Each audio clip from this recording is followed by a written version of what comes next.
जय हिंद। स्वागत है एक बार फिर से आप सभी का अपने यूट्यूब परिवार बीए सेमेस्टर वाला में।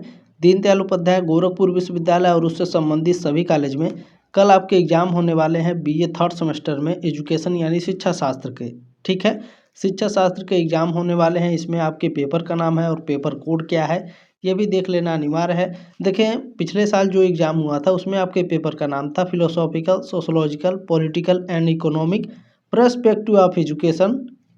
ठीक है, ये आपके पेपर का नाम था पिछले साल, लेकिन इस बार पेपर का नाम आपका वही है, सिलेबस वही है, थोड़ा सा सिलेबस में चेंज हो गया है। सिलेबस में देखिए जो पॉलिटिकल और इकोनॉमी है उसको हटा दिया गया है, फिलोसॉफिकल और जो सोशोलॉजिकल है इसको रखा गया है। ठीक है ना, एजुकेशन वाले जो आपका पेपर होने वाला है। ठीक है, तो ध्यान रखिएगा, थोड़ा सा चेंज हुआ है, यानी 2 टॉपिक चेंज हो गए हैं, तो चिंता करने की कोई आवश्यकता नहीं है। पेपर का जो कोड है वो EDU BA 201F है। ठीक है, और ये जो क्लास है वो दीनदयाल उपाध्याय गोरखपुर विश्वविद्यालय, महाराजा सुहेलदेव यूनिवर्सिटी, माँ शाकुंभरी यूनिवर्सिटी सहारनपुर, उत्तर प्रदेश में जितने भी विश्वविद्यालय हैं और उससे अपलेटेड कॉलेज हैं सभी बच्चे इस क्लास को अटेंड कर सकते हैं। ठीक है, चले बिना देरी की क्लास को स्टार्ट कर देते हैं। जल्दी जल्दी देखने का प्रयास करेंगे क्योंकि कल ही आप लोगों का एग्जाम है। ठीक है, पहला क्वेश्चन, चले पहला क्वेश्चन यहाँ पर आपसे पूछा जा रहा है कि वेदांत दर्शन के अनुसार जीवन का लक्ष्य क्या है। जो वेदांत दर्शन है इसके अनुसार जो जीवन का लक्ष्य है वो क्या है, स्वयं के दिव्यता की अभिव्यक्ति होती है। ठीक है ना, सी ऑप्शन राइट है क्वेश्चन नंबर पहले का। और मैं बता दूं, जो आप लोग सीरीज खरीद करके पढ़ते हैं उसमें कई सारे क्वेश्चन के आंसर गलत दिए होते हैं, कई सारे क्वेश्चन के आंसर जो है गलत टिक लगे होते हैं, ध्यान रखिएगा इस बात को। ठीक है ना, चले दूसरा क्वेश्चन आप लोगों से पूछा जा रहा है कि निम्नलिखित में से कौन सा मिलान ठीक नहीं है। देखें, अद्वैतवाद से संबंधित है, बिल्कुल राइट है आपका। भेद अभेद, भिन्नता तथा अभिन्नता से संबंधित है, ये भी आपका बिल्कुल करेक्ट है। विशिष्ट अद्वैत, द्वैत अद्वैत से संबंधित नहीं है, ये आपका गलत है, तो सी ऑप्शन राइट है क्वेश्चन नंबर आपका दूसरे का। बाकी शुद्ध अद्वैतवाद से संबंधित है, ये भी आपका राइट है। ठीक है, चले लाइक जरूर कर दीजिएगा। देखें, जितना ज़्यादा लाइक रहेगा क्लास पर उतना ज़्यादा यूट्यूब भी क्लास को रिकमेंड करता है, तो प्लीज़ एक लाइक जरूर कर देंगे। ठीक है, सब्सक्राइब भी कर लीजिएगा, ये आपका अपना ही चैनल है। आपको मैं 4th सेमेस्टर, 5th सेमेस्टर और 6th सेमेस्टर में भी क्वेश्चन पेपर प्रोवाइड करा दूंगा। इस बार आपका सिलेबस चेंज हो गया है तो क्वेश्चन पेपर मैं ना दे करके आप लोगों के लिए महासंग्राम मैराथन क्लास लेकर के आया हूँ। तो बहुत ही ज़बरदस्त क्लास है, सारे क्वेश्चन अटेंड जरूर कर लीजिएगा। जो पिछले साल मैंने पेपर सॉल्व कराए थे उसे देख लीजिएगा, उसमें से केवल 2 ही टॉपिक हटाया गया है इस बार, तो कोई बात नहीं है, आप लोग वो क्वेश्चन पेपर भी देख करके ज़रूर एग्जाम देने जाइएगा। ठीक है, डिस्क्रिप्शन बॉक्स में प्लेलिस्ट का लिंक है, उसी में क्वेश्चन पेपर दिया गया है। ठीक है, जरूर देख लीजिएगा उसको भी और इस क्लास को भी मिस नहीं करना है। ठीक है ना, चले निम्नलिखित में से कौन वेदांत का तत्व है। पूछ रहा है कि वेदांत का तत्व इन चारों में से या फिर इन तीनों में से कौन है वेदांत का तत्व। तो देखें, प्रकृति, अहंकार और मन, ये तीनों के तीनों क्या हैं आपके वेदांत के तत्व हैं। डी ऑप्शन राइट है क्वेश्चन नंबर तीसरे का। चलिए 4 नंबर क्वेश्चन आपसे पूछा गया है कि व्यक्ति का वास्तविक स्वरूप ब्रह्म है, कौन सा दर्शन यह कहता है। क्या कह रहा है, व्यक्ति का वास्तविक स्वरूप क्या है, ब्रह्म है, कौन सा दर्शन कहता है, वेद, वेदांत या उपनिषद। कौन कह रहा है, बिल्कुल वेदांत कहता है कि व्यक्ति का वास्तविक स्वरूप क्या है, ब्रह्म है। ठीक है ना, बी ऑप्शन राइट है क्वेश्चन नंबर 4 का। चलिए नेक्स्ट क्वेश्चन 5 नंबर पूछा गया कि भगवत गीता है, भगवत गीता क्या है। भगवत गीता द्वैत भी है और अद्वैत भी है। ठीक है, सी ऑप्शन आपका राइट है क्वेश्चन नंबर 5वें का। एक क्लास मैंने बहुत पहले कराया था, लगभग 4-5 हज़ार बच्चों ने देखा है, तो उस क्लास को भी देख लीजिएगा, डिस्क्रिप्शन बॉक्स में लिंक है। ठीक है, देखिए वेदांत के अनुसार कर्म क्या है। जो वेदांत है इसके अनुसार कर्म क्या है। वेदांत के अनुसार कर्म क्रिया के लिए करता है और परिणाम का प्राप्त करता है। ठीक है ना, सी ऑप्शन राइट है क्वेश्चन नंबर 6 का, यानी ए और बी दोनों आपके राइट हैं। 7 नंबर क्वेश्चन क्या पूछा गया है, भगवत गीता के क्या उपदेश हैं। भगवत गीता के उपदेश हैं कि यह ब्रह्मा विद्या प्रदान करती है, बिल्कुल। योग अभ्यास की शिक्षा भी देती है भगवत गीता, बिल्कुल। जीवन के समस्त आयामों को सम्मिलित करती है, बिल्कुल डी ऑप्शन आपका करेक्ट हो जाएगा। चले नेक्स्ट क्वेश्चन 8 नंबर पूछा गया है कि वेद तथा वेदांत के मध्य क्या विभिन्नता है, बताइए। वेद तथा वेदांत के मध्य क्या भिन्नता है। वेद और वेदांत के मध्य भिन्नता है कि उपनिषद को वेदांत के रूप में भी माना जाता है, ठीक है। वेदांत का अर्थ है वेदों का अंत और वेदों का ज्ञान खंड, ये भी आपका राइट है तीनों, यानी डी ऑप्शन आपका राइट हो जाएगा। उपरोक्त सभी आपके करेक्ट हैं। चलिए क्वेश्चन नंबर 9 पूछा गया है कि मानव व्यवहार के नीतिगत उपशाखा को वर्गीकृत अनिवार्यता के द्वारा किसने परीक्षण किया। तो इमैनुअल कांट ने किया था, ठीक है। ये ऑप्शन आपका राइट है क्वेश्चन नंबर 9 का। चलिए 10 नंबर क्वेश्चन मोस्ट इंपॉर्टेंट है। दर्शन वास्तविकता की प्रकृति की तार्किक परीक्षण है, यह किसने कहा था। ये स्टेटमेंट दिया था सर्वपल्ली राधाकृष्णन ने, ठीक है। इन्होंने कहा था कि जो दर्शन है वास्तविकता की प्रकृति की तार्किक परीक्षा है, ठीक है ना। सी ऑप्शन राइट है क्वेश्चन नंबर 10 का। Sorry for this. चले नेक्स्ट क्वेश्चन देखिएगा 11 नंबर। ये भी स्टेटमेंट है कि तर्क एक विज्ञान तथा अंतर्दृष्टि का विश्लेषण है। ये जो स्टेटमेंट है किसने दिया था, बिल्कुल अरस्तु महोदय ने कहा था कि तर्क एक विज्ञान तथा अंतर्दृष्टि का विश्लेषण होता है। सी ऑप्शन आपका राइट हो जाएगा।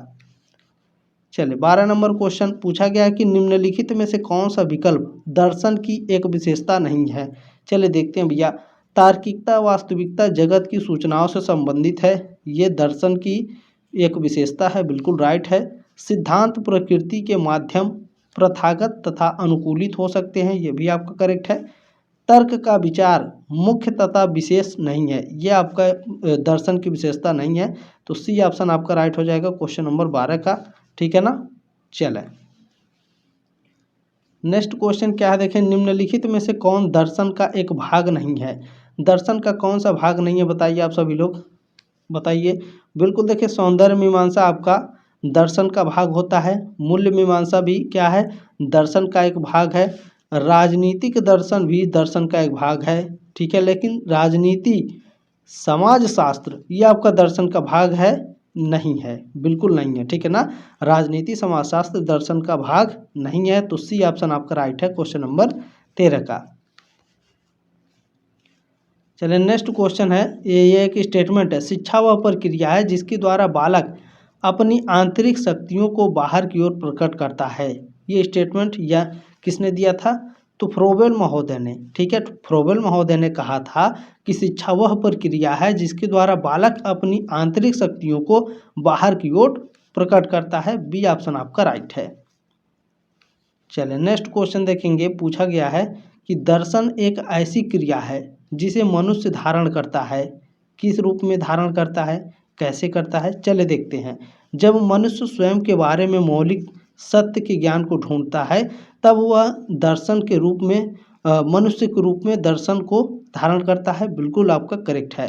मानव जिस जगत में रहते हैं उसके बारे में जानना, ये भी दर्शन की एक ऐसी क्रिया है जिसके द्वारा मनुष्य धारण करता है, ये भी आपका करेक्ट है।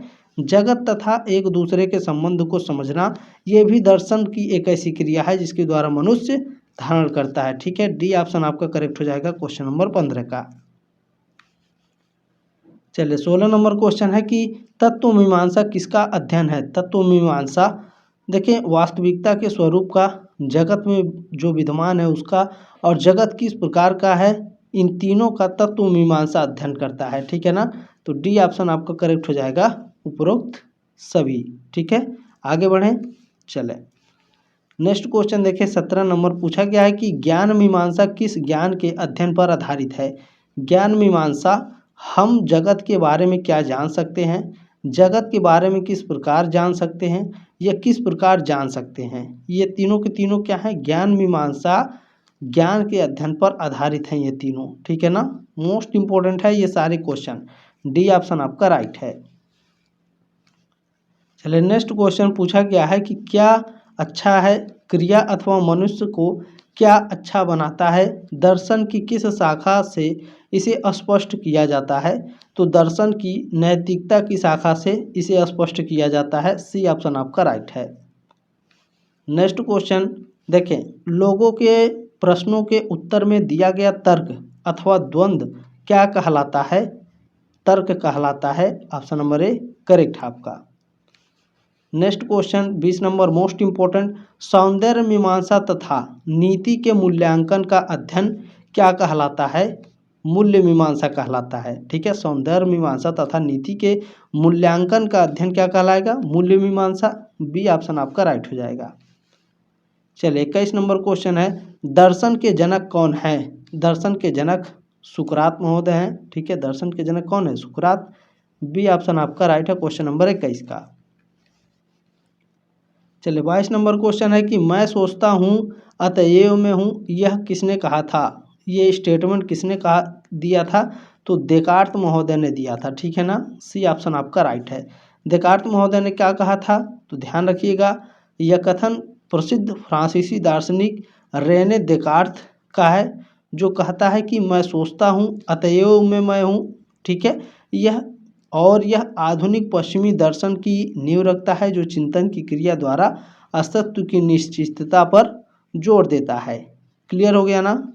चले next question 23 number most important है, दयानंद सरस्वती का संबंध किससे है? आर्य समाज, प्रार्थना या फिर रामकृष्ण से? बताइए, रामकृष्ण मिशन से। बताइए, स्वामी दयानंद सरस्वती का संबंध किससे है? बिल्कुल करेक्ट आंसर आप सभी का आर्य समाज से। ठीक है ना, ये ऑप्शन आपका राइट है क्वेश्चन नंबर 23 का।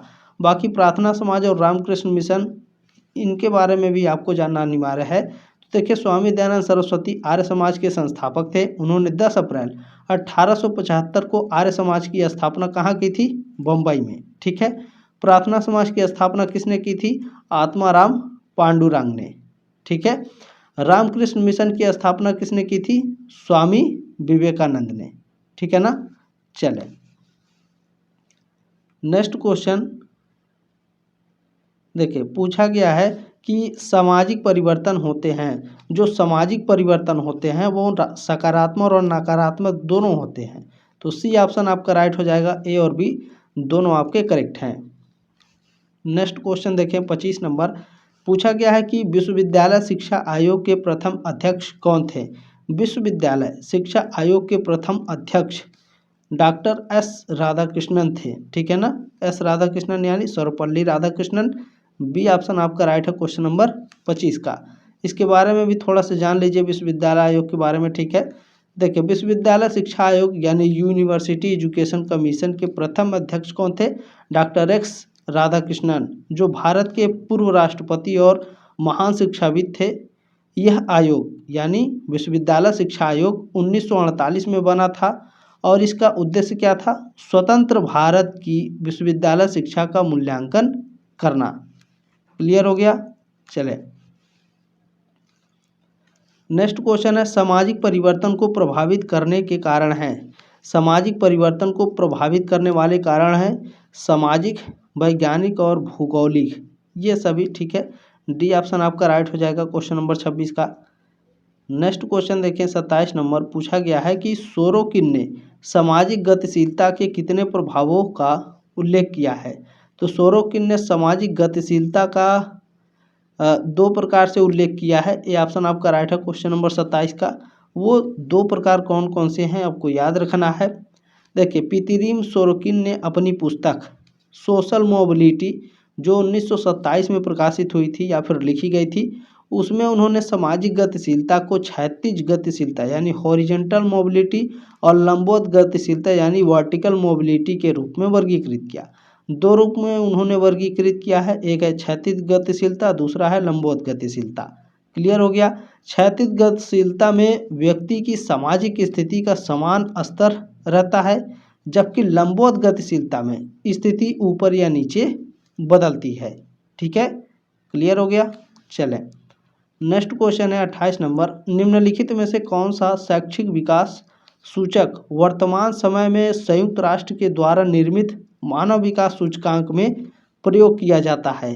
तो विद्यालय जाने के औसत वर्ष को प्रयोग किया जाता है। सी ऑप्शन आपका राइट है क्वेश्चन नंबर 28 का। इसके बारे में थोड़ा सा पढ़ लीजिए। ठीक है, मानव विकास सूचकांक यानी एसडीआई, ह्यूमन डेवलपमेंट इंडेक्स में वर्तमान में शिक्षा के आयाम के लिए विद्यालय जाने के औसत वर्ष, मैनी ईयर्स ऑफ स्कूलिंग, और स्कूली शिक्षा के अपेक्षित वर्ष, एक्सपेक्टेड ईयर्स ऑफ स्कूलिंग का उपयोग किया जाता है। ठीक है। चले नेक्स्ट क्वेश्चन 29 नंबर पूछा गया कि निम्नलिखित में से कौन सामाजिक स्तरीकरण की विशेषता नहीं है। तो देखें, एक व्यक्तिक प्रक्रिया, ठीक है, पहला ये है जो आपका सामाजिक स्तरीकरण की विशेषता नहीं है, तो ऑप्शन नंबर 1 करेक्ट हो जाएगा। बाकी एक सार्वभौमिक प्रक्रिया है सामाजिक स्तरीकरण, एक आध्यात्मिक प्रक्रिया भी है और एक सामाजिक प्रक्रिया भी है, लेकिन व्यक्तिक प्रक्रिया नहीं है, तो ये ऑप्शन आपका राइट हो जाएगा। चले नेक्स्ट क्वेश्चन पूछा गया है कि सामाजिक स्तरीकरण का आधार नहीं है। सामाजिक स्तरीकरण का आधार कौन सा नहीं है। देखें, आपकी आयु क्या है, आपका जेंडर क्या है, आपका कास्ट क्या है यानी जाति क्या है, ये तीनों की तीनों सामाजिक स्तरीकरण के आधार होते हैं, लेकिन समानता आपके सामाजिक स्तरीकरण का आधार नहीं है। सी ऑप्शन आपका राइट है क्वेश्चन नंबर 30 का। चलिए नेक्स्ट क्वेश्चन देखें, पूछा गया है कि स्तरीकरण समाज का वह क्रमबद्ध विभाजन है जिसमें संपूर्ण समाज को कुछ उच्च अथवा निम्न सामाजिक इकाइयों को विभक्त कर दिया जाता है। यह कथन है, ये स्टेटमेंट किसने दिया था, मूरे महोदय ने। बी ऑप्शन राइट है क्वेश्चन नंबर 31 का। ठीक है, आगे बढ़े नेक्स्ट क्वेश्चन देखिए, पूछा गया है कि सामाजिक कुप्रथा नहीं है। कौन सामाजिक कुप्रथा नहीं है। देखिए, बाल विवाह सामाजिक कुप्रथा है, बिल्कुल राइट है। कन्या भ्रूण हत्या भी सामाजिक कुप्रथा है, दहेज प्रथा भी सामाजिक कुप्रथा। विधवा विवाह आपका सामाजिक कुप्रथा नहीं है बाबू, तो बी ऑप्शन आपका राइट हो जाएगा। चलिए नेक्स्ट क्वेश्चन पूछा गया है कि सामाजिक पद में कोई भी परिवर्तन सामाजिक गतिशीलता है, यह कथन है। यह स्टेटमेंट किसने दिया था, बोगार्ट्स महोदय ने। बी ऑप्शन आपका राइट है। स्टेटमेंट वाले क्वेश्चन 100% बाबू आपके एग्जाम में आते हैं, ध्यान रखिएगा। ठीक है, चले, लोगों के एक सामाजिक समूह से दूसरे सामाजिक समूह में गमन को ही सामाजिक गतिशीलता कहते हैं, यह कथन है। यह स्टेटमेंट सोरोकिन महोदय का है। ए ऑप्शन आपका राइट है। चलिए नेक्स्ट क्वेश्चन पूछा गया है कि क्षैतिज गतिशीलता निम्न में से किससे संबंधित है। क्षैतिज गतिशीलता समान स्तर में उन्नयन से संबंधित है। सी ऑप्शन आपका राइट है क्वेश्चन नंबर 35 का। चलिए नेक्स्ट क्वेश्चन पूछा गया है, शिक्षा का मुख्य उद्देश्य है। शिक्षा का मुख्य उद्देश्य क्या होता है, व्यक्तिक विकास, ठीक है, यानी पर्सनालिटी डेवलपमेंट एजुकेशन का मोस्ट उद्देश्य होता है। ठीक है, ध्यान रखिएगा। तो सी ऑप्शन आपका राइट हो जाएगा क्वेश्चन नंबर 36 का। चलिए नेक्स्ट क्वेश्चन देखें, पूछा गया कि उच्च शिक्षा में प्राचीन तथा वैज्ञानिक ज्ञान के सम्मेलन के लिए दृढ़ विश्वास के प्रणेता कौन थे। तो मदन मोहन मालवीय जी थे। बी ऑप्शन आपका राइट है क्वेश्चन नंबर 37 का। चलिए नेक्स्ट क्वेश्चन देखेंगे, क्वेश्चन नंबर 38 पूछा गया है कि शिक्षा मनुष्य में पूर्व उपस्थित पूर्णता की अभिव्यक्ति है, यह किसने कहा है। ये स्टेटमेंट दिया गया है स्वामी विवेकानंद का। वेरी वेरी मोस्ट इंपोर्टेंट है। ए ऑप्शन आपका राइट है क्वेश्चन नंबर 38 का। चलिए नेक्स्ट क्वेश्चन पूछा गया कि विवेकानंद के अनुसार शिक्षा का दर्शन क्या है। स्वामी विवेकानंद के अनुसार शिक्षा का दर्शन है, ज्ञान मनुष्य के हृदय में वास करता है। ज्ञान बाह्य जगत यानी बाहरी जगत से नहीं प्राप्त किया जा सकता है। जगत का ज्ञान के लिए मनुष्य का मस्तिष्क ही संचय गृह है। ये तीनों के तीनों राइट है। डी ऑप्शन आपका राइट हो जाएगा 39 नंबर क्वेश्चन का। चले नेक्स्ट क्वेश्चन पूछा गया है, महात्मा गांधी के दर्शन के अनुसार निम्नलिखित में से कौन मौलिक सिद्धांत नहीं है। देखें, अहिंसा तथा सत्य ये इनका मौलिक सिद्धांत है। स्वदेशी भी, अस्पृश्यता निवारण यानी छुआछूत ये भी है बिल्कुल। सर्वधर्म असमानता, असमानता नहीं है सभी धर्मों में, तो डी ऑप्शन आपका राइट हो जाएगा क्वेश्चन नंबर 40 का। चलिए नेक्स्ट क्वेश्चन पूछा गया है, गांधी जी के दर्शन में मुख्य बातें क्या थी। गांधी जी के दर्शन में मुख्य बातें थी अहिंसा का सिद्धांत, शांतिपूर्ण माध्यम के द्वारा परिवर्तन प्राप्य है, विषमताओं में भी संवाद तथा समक्ष के पक्षधर, ये भी तीनों। ठीक है ना, तो डी ऑप्शन आपका राइट हो जाएगा। चलिए नेक्स्ट क्वेश्चन मोस्ट इंपोर्टेंट है, मदन मोहन मालवीय की शैक्षिक दर्शन किस पर प्रमुखता से पक्ष रखता है। तो यह आधुनिक शिक्षा के साथ पारस्परिक, ठीक है, भारतीय ज्ञान के एकीकरण में प्रमुखता से पक्ष रखता है, चरित्र निर्माण में भी और नैतिक मूल्य में भी। ठीक है, तो डी ऑप्शन आपका राइट हो जाएगा क्वेश्चन नंबर 42 का। चले नेक्स्ट क्वेश्चन, मोस्ट इम्पोर्टेंट ये क्वेश्चन है। ज़्यादातर मैंने बुक के नाम आपको बताया नहीं है, लेकिन कुछ मोस्ट इम्पोर्टेंट बुक्स हैं जिन्हें आपको जानना अनिवार्य है। आपके एग्जाम में पूछा गया था कि सोशल क्लास एंड स्ट्रैटिफिकेशन नामक पुस्तक किसने लिखी है। इस पुस्तक को लिखा है पीटर रॉबर्ट सैंडर्स ने। ठीक है, सी ऑप्शन राइट है क्वेश्चन नंबर 43 का। ठीक है, यहाँ पर कुछ पुस्तकों के नाम मैंने आपको जो इम्पोर्टेंट है उसे मैंने बता दिया है, ध्यान से देख लीजिएगा। देखें, social class and stratification, Hindi में जान लीजिए सामाजिक और वर्ग स्तरीकरण नामक पुस्तक के लेखक कौन है? Peter Robert Sanders. ठीक है, पीटर सैंडर्स को सोशल क्लास एंड स्ट्रैटिफिकेशन के लिए जाना जाता है। बाकी जो रॉबर्ट के मर्टन हैं यानी R.K. मार्टन, ठीक है, इनकी पुस्तक का नाम क्या है? Social theory and social structure, Hindi में क्या है? सामाजिक सिद्धांत और सामाजिक संरचना। इस पुस्तक को R.K. मार्टन ने लिखा है। अच्छा, नेक्स्ट क्वेश्चन, इसमें नेक्स्ट हम कौन है देखेंगे ध्यान से, मैक्स वेबर हैं। ठीक है, आपके एग्जाम में पूछता है कि क्लास, स्टेटस एंड पार्टी के आधार पर स्तरीकरण की अवधारणा को किसने विकसित किया है? मैक्स वेबर ने। ठीक है, पूछेगा वर्ग, स्थिति और शक्ति के आधार पर स्तरीकरण की अवधारणा को किसने विकसित किया है? मैक्स वेबर ने। ठीक है, GS घुरिये की बहुत ही फेमस पुस्तक है कास्ट, क्लास एंड ऑक्यूपेशन। ठीक है, ध्यान रखिएगा, पूछता है कास्ट, क्लास एंड ऑक्यूपेशन पुस्तक को किसने लिखा है? GS घुरिये ने। GS घुरिये भारतीय समाजशास्त्री हैं, ध्यान रखेंगे। ठीक है, चलें नेक्स्ट क्वेश्चन है कि एक सामाजिक वर्ग से दूसरे वर्ग की ओर की गति को कहते हैं, क्या कहा जाता है? सामाजिक गतिशीलता, सोशल मोबिलिटी कहते हैं। ये ऑप्शन आपका राइट है। नेक्स्ट क्वेश्चन देखिए, 45 नंबर पूछा गया कि विद्यालय का सामाजिक संस्था है क्योंकि विद्यालय का सामाजिक संस्था है क्योंकि विद्यालय भविष्य की पीढ़ी के लिए मूल्यों का संरक्षण करते हैं। विद्यालय छात्र छात्राओं में सामाजिक कौशल तथा मूल्यों को समाहित करते हैं। विद्यालय सहभागिता तथा पारस्परिक संबंधों जैसे मूल्यों को सिखाते हैं। ये सभी के सभी क्या है? विद्यालय का सामाजिक संस्था है, विद्यालय से संबंधित है। डी ऑप्शन आपका राइट है। नेक्स्ट क्वेश्चन देखेंगे, भारतीय परिप्रेक्ष्य में से कौन स्तरीकरण तंत्रबद्ध प्रकार का है? भारतीय परिप्रेक्ष्य में से इन चारों में से कौन है जो चारों स्तरीकरण है इसमें तंत्रबद्ध प्रकार का है? कौन है बताइए? बिल्कुल, देखिए इसमें जो जाति है ये भारतीय परिप्रेक्ष्य में स्तरीकरण तंत्रबद्ध प्रकार का होता है। ठीक है, डी ऑप्शन आपका राइट है क्वेश्चन नंबर 46 का। देखिए आपके जो डाउट है वो अभी क्लियर हो जाएंगे, ध्यान से पढ़िएगा की पॉइंट को।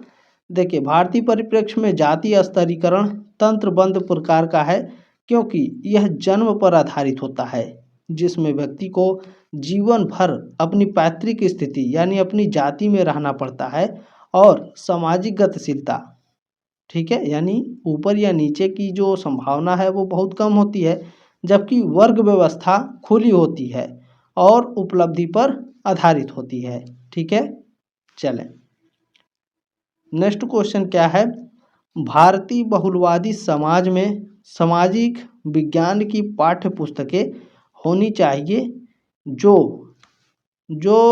सभी धर्मों और सामाजिक समूहों को शामिल और उनका प्रतिनिधित्व करता हो। ठीक है, डी ऑप्शन राइट है क्वेश्चन नंबर 47 का। नेक्स्ट क्वेश्चन है देखें, आदर्शवाद में किस शिक्षण विधि का प्रयोग किया गया है?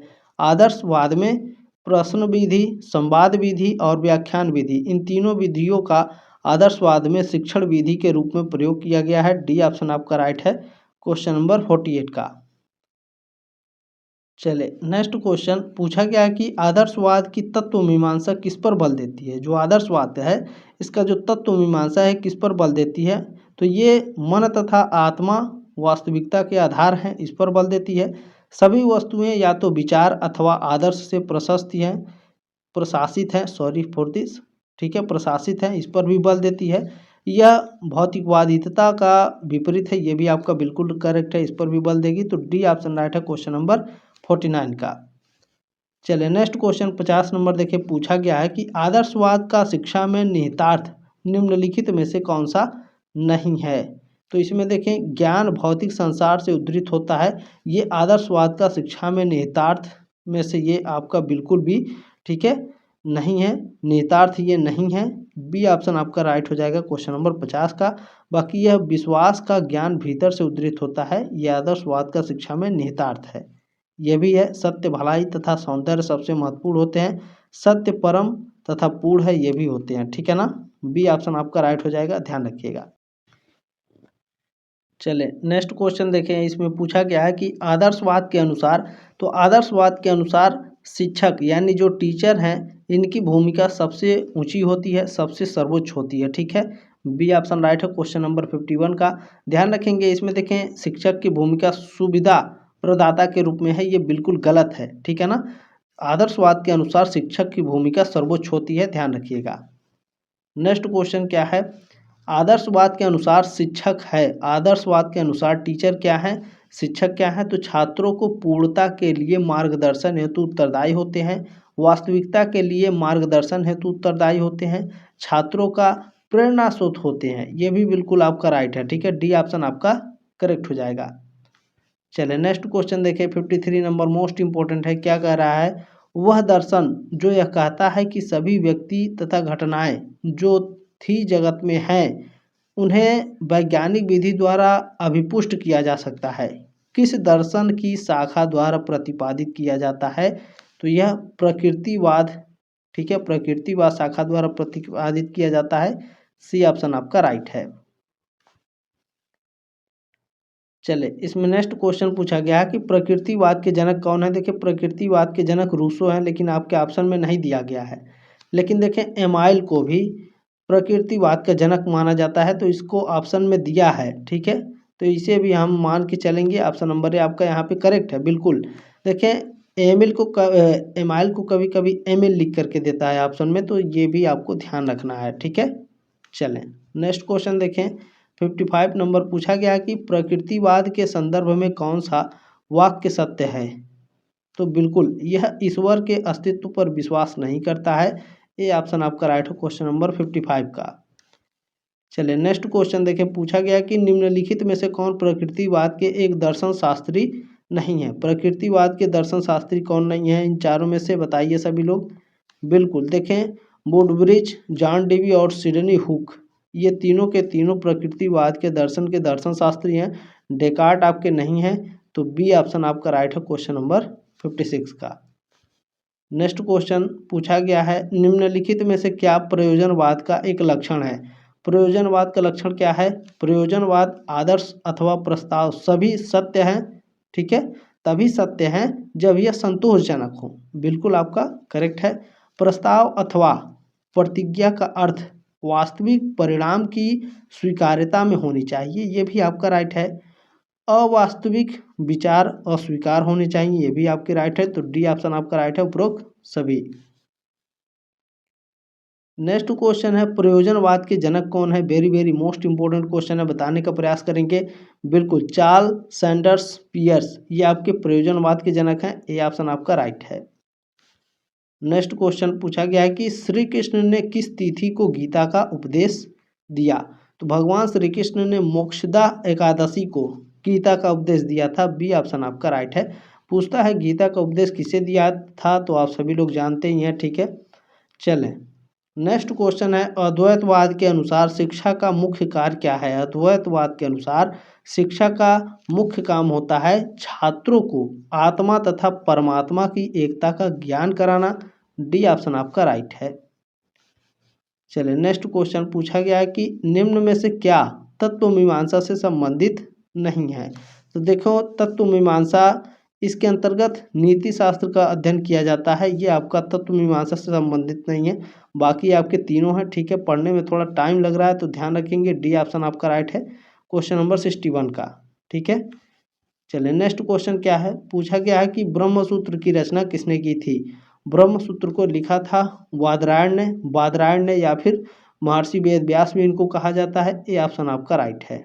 ठीक है ना, चलें नेक्स्ट क्वेश्चन है कि निम्न में से कौन वेदांत की शाखा नहीं है। वेदांत की शाखा कौन सी नहीं है, देखें अद्वैत, विशिष्टताद्वैत, राम विशिष्टताद्वैत, ये तीनों के तीनों वेदांत की शाखा है। शैव विशिष्टताद्वैत, ये आपकी वेदांत की शाखा नहीं है। ठीक है, डी ऑप्शन आपका राइट है क्वेश्चन नंबर 63 का। चलिए नेक्स्ट क्वेश्चन पूछा गया कि अद्वैतवाद का प्रतिपादन किसने किया था। अद्वैतवाद का प्रतिपादन किसने किया बताइए। बिल्कुल शंकराचार्य ने अद्वैत का वाद का प्रतिपादन किया था। सी ऑप्शन आपका राइट है क्वेश्चन नंबर 64 का। नेक्स्ट क्वेश्चन देखिए पूछा गया कि अद्वैतवाद के अनुसार शिक्षा के कितने रूप हैं। अद्वैतवाद के अनुसार शिक्षा के कितने रूप हैं बताइए। बिल्कुल 3 रूप हैं अद्वैतवाद के अनुसार शिक्षा के। कौन कौन से चले बताते हैं। बी ऑप्शन आपका राइट है क्वेश्चन नंबर 65 का। चलिए कौन कौन से हैं तो पहला है परा विद्या। इसमें आत्मा और ब्रह्मा के एकत्व का ज्ञान होता है जो उपनिषदों पर आधारित होता है। दूसरा है अपरा विद्या, वेदों के कर्मकांड और लौकिक विज्ञान होता है इसमें। तीसरा क्या है प्रक्रिया रूप यानी श्रवण मनन ठीक है निधि ध्यासन ठीक है के माध्यम से मुक्ति। ठीक है क्लियर हो गया। आगे बढ़े चलें। नेक्स्ट क्वेश्चन पूछा गया है देखें अद्वैतवाद के अनुसार जीवन का अंतिम उद्देश्य है। अद्वैतवाद के अनुसार जीवन का अंतिम उद्देश्य होता है मोक्ष की प्राप्ति। बी ऑप्शन आपका राइट है। चलिए नेक्स्ट क्वेश्चन पूछा गया है किसने यह वकालत की कि बच्चे को अपनी इच्छा क्षमता तथा गति के साथ अध्ययन करना चाहिए। तो यह वकालत की है प्रकृतिवाद ने। ये ऑप्शन आपका राइट है। चलिए नेक्स्ट क्वेश्चन पूछा गया है कौन दर्शन अमेरिकी दर्शन कहलाता है। तो देखें इसमें जो प्रयोजनवाद है ये अमेरिकी दर्शन कहलाता है। ये ऑप्शन आपका राइट है। पूछता है प्रयोजनवाद की अवधारणा किसने दी या फिर प्रयोजनवाद किसके द्वारा दिया गया है। तो ध्यान रखिएगा ठीक है अमेरिकी दर्शन है प्रयोजनवाद। यह विचारधारा अमेरिका में उत्पन्न हुई और चार्ल्स सैंडर्स पियर्स और विलियम जोन्स द्वारा प्रतिपादित की गई है। ध्यान रखिएगा ठीक है। चलें नेक्स्ट क्वेश्चन है कि रूसो के काल्पनिक बालक तथा बालिका थे। सोफी तथा एमिल इनके काल्पनिक बालक और बालिका थे। ये ऑप्शन आपका राइट है।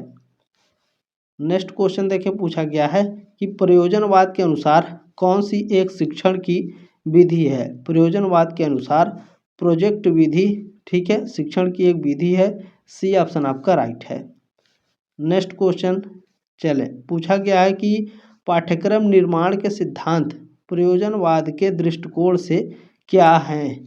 तो यह उपयोगिता का सिद्धांत है, रुचि का भी सिद्धांत है और लचीलेपन का भी सिद्धांत है।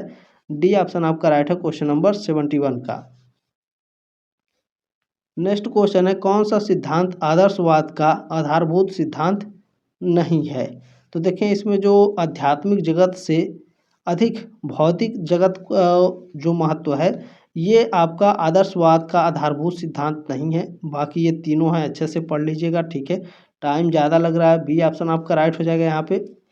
नेक्स्ट क्वेश्चन पूछा गया है कि निम्न में से कौन सा उद्देश्य आदर्शवादी शिक्षा का उद्देश्य है बताइए सभी लोग।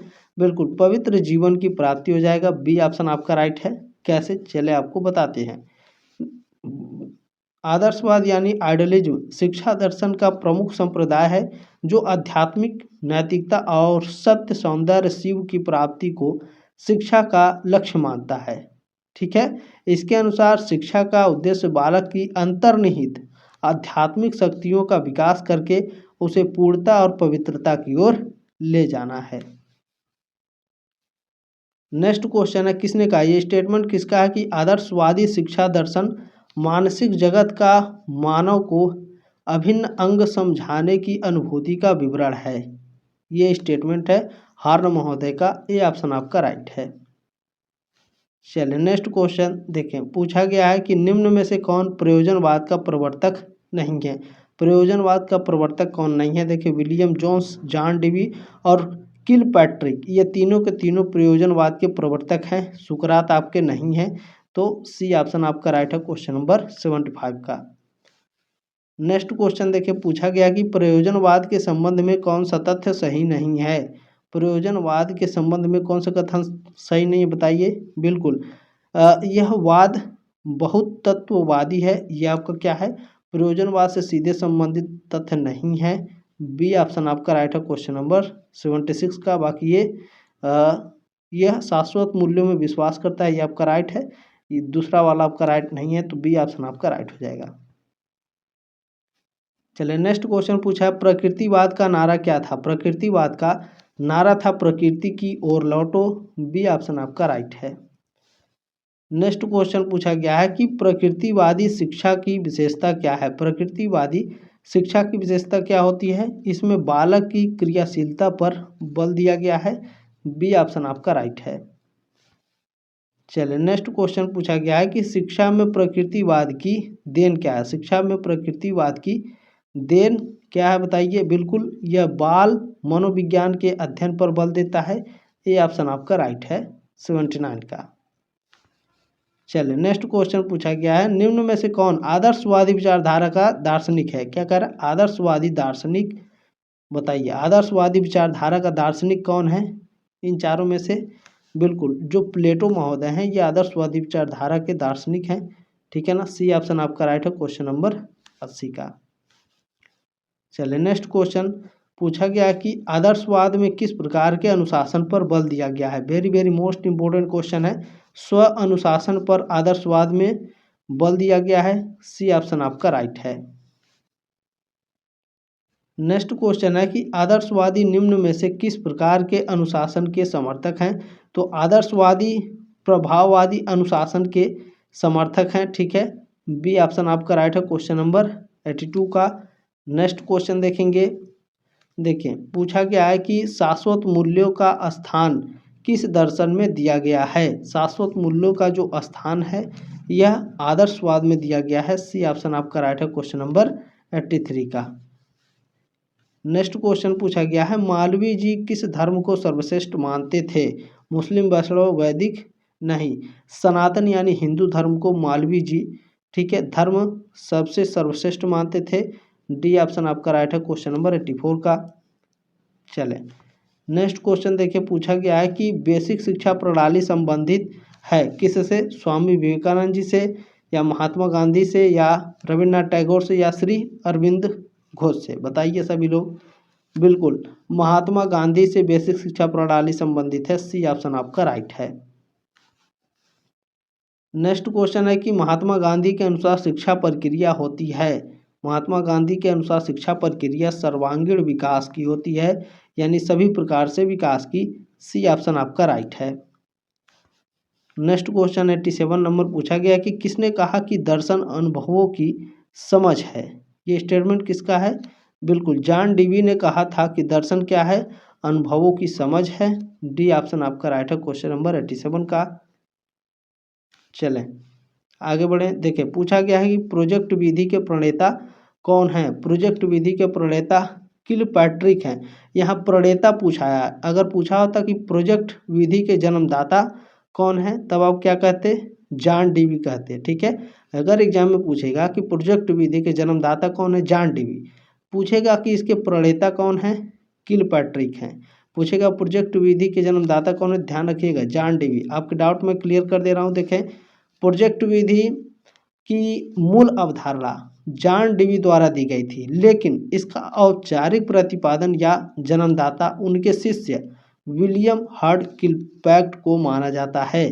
किलपैट्रिक ने 1918 में इस विधि को व्यवस्थित रूप से प्रदान किया और इसे शिक्षण, ठीक है, शिक्षण में यानी शिक्षा के क्षेत्र में लोकप्रिय बनाया, ठीक है। मोस्ट इम्पोर्टेंट है, ध्यान रखिएगा। नेक्स्ट क्वेश्चन है कि शंकराचार्य ने भारत में कितने मठों की स्थापना की थी? 4 मठों की, जो आज भी संचालित होते हैं। 89 का ऑप्शन नंबर बी करेक्ट है आपका।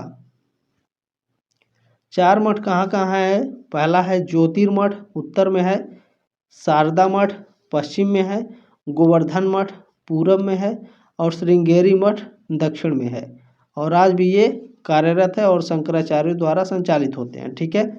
नेक्स्ट क्वेश्चन है, स्वामी विवेकानंद जी ने शिक्षक के कौन से विशेष गुण बताएं? स्वामी विवेकानंद ने शिक्षक के कौन से विशेष गुण बताए हैं?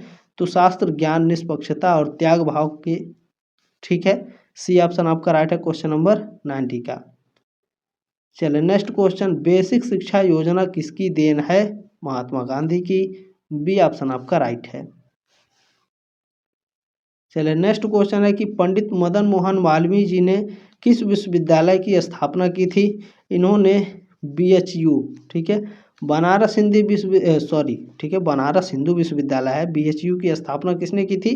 पंडित मदन मोहन मालवीय जी ने। किसकी सहायता से? एनी बेसेंट की सहायता से मदन मोहन मालवीय ने 1916 में, ठीक है, बनारस हिंदू विश्वविद्यालय की स्थापना की थी। ठीक है, क्लियर हो गया। चले नेक्स्ट क्वेश्चन पूछा गया है, स्वामी विवेकानंद जी ने सन 1893 में किस जगह पर सर्वधर्म सम्मेलन को संबोधित किया था? शिकागो में किया था, यानी अमेरिका में। शिकागो अमेरिका में है, ठीक है। बी ऑप्शन आपका राइट है क्वेश्चन नंबर 93 का। कभी कभी ऑप्शन में अमेरिका ना लिख करके शिकागो लिखता है, ठीक है ना, तो होशियार रहिएगा आप सभी लोग, ठीक है। चलें नेक्स्ट क्वेश्चन है, निम्न में से कौन प्रकृतिवादी दार्शनिक है? प्रकृतिवादी दार्शनिक कौन है भैया? इन चारों में से बताइए आप सभी लोग। इसमें जो रूसो हैं ये क्या है? प्रकृतिवादी दार्शनिक है। सी ऑप्शन आपका राइट है। चलें नेक्स्ट क्वेश्चन पूछा गया है कि हर्बर्ट ने पाठ्यक्रम में किस विषय को कम महत्व दिया है? हर्बर्ट महोदय ने संगीत को इन्होंने कम महत्व दिया है, कविता भूगोल और इतिहास को महत्व दिया, लेकिन संगीत को कम महत्व दिया, ठीक है। तो डी ऑप्शन आपका राइट है। चलिए नेक्स्ट क्वेश्चन, क्वेश्चन नंबर 96 है, पूछा गया कि रविंद्रनाथ टैगोर किस वर्ष साहित्य में नोबेल पुरस्कार जीतने वाले गैर यूरोपीय बने? बताइए आप सभी लोग। 1913 में, ठीक है। ये ऑप्शन राइट है क्वेश्चन नंबर 96 का। चलिए नेक्स्ट क्वेश्चन है, समुदाय आता है। समुदाय अनौपचारिक अभिकरण, ठीक है, समुदाय किसके रूप में आता है, किसके अंतर्गत आता है? अनौपचारिक अभिकरण के अंतर्गत, ठीक है। सी ऑप्शन आपका राइट है 97 का। नेक्स्ट क्वेश्चन ये एक स्टेटमेंट है कि एक वर्ग स्वयं में एक समुदाय की रचना नहीं करता, ये कहा था मैक्स वेबर ने, ठीक है। ये ऑप्शन आपका राइट है। चलें नेक्स्ट क्वेश्चन पूछा गया है कि सोरोकिन ने सामाजिक गतिशीलता के कितने प्रकार बताए? 2 प्रकार अभी मैंने बताया ऊपर आपको, ठीक है। चलें नेक्स्ट क्वेश्चन है कि निम्नलिखित में से कौन सी एक दशा सामाजिक गतिशीलता का उदाहरण नहीं है? तो जातियों की संख्या में वृद्धि होना, ठीक है, सामाजिक गतिशीलता का उदाहरण नहीं है। ए ऑप्शन आपका राइट हो जाएगा। नेक्स्ट क्वेश्चन है, सामाजिक स्तरीकरण का तात्पर्य है, सामाजिक स्तरीकरण का तात्पर्य है सामाजिक असमानता। ये ऑप्शन आपका राइट है। चलिए नेक्स्ट क्वेश्चन पूछा गया कि निम्नलिखित में से सामाजिक गतिशीलता का कौन सा सिद्धांत मैक्स वेबर द्वारा दिया गया? वेरी वेरी मोस्ट इंपोर्टेंट है। सामाजिक परिस्थिति का सिद्धांत मैक्स वेबर द्वारा दिया गया था। ये ऑप्शन आपका राइट है। नेक्स्ट क्वेश्चन है, मानव संसाधन के विकास का प्रमुख अभिकरण है। मानव संसाधन के विकास का प्रमुख अभिकरण है शिक्षा, यानी एजुकेशन। सी ऑप्शन आपका राइट है। चलिए नेक्स्ट क्वेश्चन पूछा गया है कि सामाजिक जीवन में शिक्षा का कार्य है। सामाजिक जीवन में शिक्षा का कार्य क्या है? संस्कृति एवं सभ्यता का विकास। ये ऑप्शन आपका राइट है। चलिए नेक्स्ट क्वेश्चन पूछा गया, निम्नलिखित में से कौन विद्यालय संगठन का उद्देश्य नहीं है? विद्यालय संगठन का उद्देश्य कौन सा नहीं है? देखें, विद्यार्थियों को केवल बौद्धिक विकास का अवसर देना, ठीक है, ये विद्यालय संगठन का उद्देश्य नहीं है। बाकी ये तीनों है, अच्छे से पढ़ लेंगे। डी ऑप्शन आपका राइट है। चलिए नेक्स्ट क्वेश्चन देखें, पूछा गया है कि निम्नलिखित में से कौन सा सिद्धांत विद्यालय संगठन का सिद्धांत नहीं है? तो देखें, इसमें उपलब्ध संसाधनों के न्यूनतम उपभोग का जो सिद्धांत है, ठीक है, ये सिद्धांत विद्यालय संगठन का सिद्धांत नहीं है। बाकी ये आपके तीनों हैं, ध्यान रखिएगा। बी ऑप्शन आपका राइट है क्वेश्चन नंबर 106 का, ठीक है। चलें पूछा गया है कि निम्नलिखित में से कौन सा कथन सत्य नहीं है? बताइए। देखें, शिक्षा एक निवेश नहीं है, ये आपका कथन बिल्कुल सत्य नहीं है। सी ऑप्शन राइट है। बाकी ये तीनों आपके करेक्ट हैं, अच्छे से देख लेंगे। नेक्स्ट क्वेश्चन पूछा गया है कि व्यक्तियों के कार्य करने एवं विचार करने के ढंग में परिवर्तन करना है, क्या है? तो सामाजिक परिवर्तन है। बी ऑप्शन आपका राइट है क्वेश्चन नंबर 108 का। चलें नेक्स्ट क्वेश्चन पूछा गया कि निम्नलिखित में से कौन सामाजिक परिवर्तन का सिद्धांत नहीं है? तो देखें, साखी सिद्धांत सामाजिक परिवर्तन का सिद्धांत नहीं है। प्राविधिक सिद्धांत, रेखीय सिद्धांत, चक्रीय सिद्धांत, ये सभी सामाजिक परिवर्तन के सिद्धांत है, साक्षी सिद्धांत नहीं है। तो सी ऑप्शन आपका राइट है। आप लोगों ने जो प्यार और सपोर्ट दिया है इसके लिए आप सभी का तहे दिल से धन्यवाद। एग्जाम हो जाने के बाद इस नंबर पर आप लोग क्वेश्चन पेपर जरूर सेंड कर दीजिएगा, ठीक है। 75745884 इस पर जरूर आप लोग क्वेश्चन पेपर सेंड कर दीजिएगा ताकि मैं आंसर की आप लोगों को प्रोवाइड करा सकूं, ठीक है। चले, लास्ट क्वेश्चन है, निम्नलिखित में से कौन सामाजिक गतिशीलता का प्रकार नहीं है। देखिए, अंतर पीढ़ीगत गतिशीलता यह सामाजिक गतिशीलता का प्रकार है, बिल्कुल। असाधारण गतिशीलता भी सामाजिक गतिशीलता का प्रकार है और ऊर्ध्वगामी गतिशीलता भी सामाजिक गतिशीलता का प्रकार है। ये तीनों है, लेकिन विषम स्तरीय गतिशीलता सामाजिक गतिशीलता का प्रकार नहीं है। तो डी ऑप्शन आपका राइट है क्वेश्चन नंबर 110 का। जल्द मिलेंगे आपके नेक्स्ट क्लास में, तब तक के लिए जय हिंद, वंदे मातरम।